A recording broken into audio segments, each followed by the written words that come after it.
ಲೋಕಸಭೆ ಚುನಾವಣೆಗೆ ಪ್ರಚಾರಕ್ಕೆ ಬಿಜೆಪಿ ಸರ್ವ ರೀತಿಯಲ್ಲೂ ಕೂಡ ರೆಡಿ ಆಗಿದೆ. ಬಿಜೆಪಿ ಸ್ಟಾರ್ ಕ್ಯಾಂಪೇನರ್ಗಳ ಪಟ್ಟಿ ಕೂಡ ರಿಲೀಸ್ ಆಗಿದೆ. 36 ಸ್ಟಾರ್ ಪ್ರಚಾರಕರ ಪಟ್ಟಿ ಬಿಡುಗಡೆಗೊಳಿಸಿದೆ ಬಿಜೆಪಿ. ಕರ್ನಾಟಕದಲ್ಲಿ 36 ಸ್ಟಾರ್ ಪ್ರಚಾರಕರ ಪಟ್ಟಿಯನ್ನ ಬಿಡುಗಡೆಗೊಳಿಸಿರುವಂತದ್ದು. ಬಿಜೆಪಿಯಿಂದ ಸ್ಟಾರ್ ಕ್ಯಾಂಪೇನರ್ಗಳ ಪಟ್ಟಿಯನ್ನ ರಿಲೀಸ್ ಮಾಡಲಾಗಿದೆ. ಒಟ್ಟು ಈ ಒಂದು ಪಟ್ಟಿಯಲ್ಲಿ 36 ಸ್ಟಾರ್ ಪ್ರಚಾರಕರು ಇದ್ದಾರೆ. ಅದು ಯಾರ್ಯಾರು ಅಂತ ನೋಡೋದಾದ್ರೆ ಪ್ರಮುಖವಾಗಿ ರಾಜ್ಯದ ಸ್ಟಾರ್ ಪ್ರಚಾರಕರಾಗಿ ಪ್ರಧಾನಮಂತ್ರಿ ನರೇಂದ್ರ ಮೋದಿ ಅವರ ಹೆಸರಿನ ಜೊತೆಗೆ ಅಮಿತ್ ಶಾ ಅವರು, ಗೃಹ ಸಚಿವರಾಗಿರುವಂತಹ ರಾಜನಾಥ್ ಸಿಂಗ್, ಉತ್ತರ ಪ್ರದೇಶದ ಸಿಎಂ ಯೋಗಿ ಆದಿತ್ಯನಾಥ್, ಮಹಾರಾಷ್ಟ್ರದ ಸಿಎಂ ಆಗಿರುವಂತಹ ದೇವೇಂದ್ರ ಫಡ್ನವೀಸ್ಗೆ ಈ ಒಂದು ಪ್ರಚಾರದಲ್ಲಿ ಸ್ಥಾನವನ್ನ ಕೂಡ ನೀಡಲಾಗಿದೆ.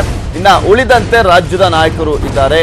ಯಡಿಯೂರಪ್ಪನವರು, ಬಿಜೆಪಿ ರಾಜ್ಯಾಧ್ಯಕ್ಷ ಯಡಿಯೂರಪ್ಪ, ಹಾಗೆ BL ಸಂತೋಷ್, ಮಾಜಿ ಸಿಎಂ SM ಕೃಷ್ಣಗೂ ಕೂಡ ಪಟ್ಟಿಯಲ್ಲಿ ಸ್ಥಾನವನ್ನ ನೀಡಲಾಗಿದೆ. ಇನ್ನು ಅಭ್ಯರ್ಥಿಗಳ ಪೈಕಿ ಚಾಮರಾಜನಗರ ಕ್ಷೇತ್ರದ ಬಿಜೆಪಿ ಅಭ್ಯರ್ಥಿಯಾಗಿರುವಂತಹ ಶ್ರೀನಿವಾಸ್ ಪ್ರಸಾದ್ ಅವರಿಗೆ ಮಾತ್ರ ಸ್ಥಾನವನ್ನ ನೀಡಲಾಗಿದೆ. ಇನ್ನು ಉಳಿದಂತೆ ತಾರಾ ಅವರಾಗಿರ್ಬೋದು, ಅಶೋಕ್ ಅವರಾಗಿರ್ಬೋದು, ಜಗದೀಶ್ ಶೆಟ್ಟರ್, ಈಶ್ವರಪ್ಪ, ಈ ರೀತಿಯಾಗಿ 36 ಜನ ಸ್ಟಾರ್ ಪ್ರಚಾರಕರ ಪಟ್ಟಿಯನ್ನ ರಿಲೀಸ್ ಮಾಡಿದ್ದಾರೆ.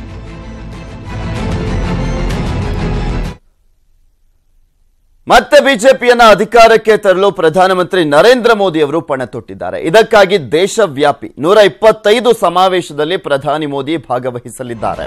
ನಾಳೆಯಿಂದಲೇ ಪ್ರಚಾರ ರ್ಯಾಲಿ ಆರಂಭಿಸಿರುವಂತಹ ಮೋದಿ ಉತ್ತರ ಪ್ರದೇಶದ ಮೇರಠ್ನಲ್ಲಿ ಮೊದಲ ಸಮಾವೇಶವನ್ನ ನಡೆಸಲಿದ್ದಾರೆ. ಜೊತೆಗೆ ನಾಳೆಯೇ ಜಮ್ಮುವಿನಲ್ಲಿ ಮತ್ತೊಂದು ಸಮಾವೇಶದಲ್ಲಿ ಮೋದಿ ಅಬ್ಬರಿಸಲಿದ್ದಾರೆ. ಇನ್ನು ಅಮಿತ್ ಶಾ ಸಹ 150 ಸಮಾವೇಶಗಳಲ್ಲಿ ಭಾಗವಹಿಸಿ ಪ್ರಚಾರವನ್ನ ನಡೆಸಲಿದ್ದಾರೆ. ಮೊದಲ ಹಂತದ ಲೋಕಸಭೆ ಚುನಾವಣೆಗೆ ರಾಜ್ಯದಲ್ಲಿ ನಾಮಪತ್ರ ಸಲ್ಲಿಕೆ ಪ್ರಕ್ರಿಯೆ ಮುಕ್ತಾಯವಾಗಿದೆ.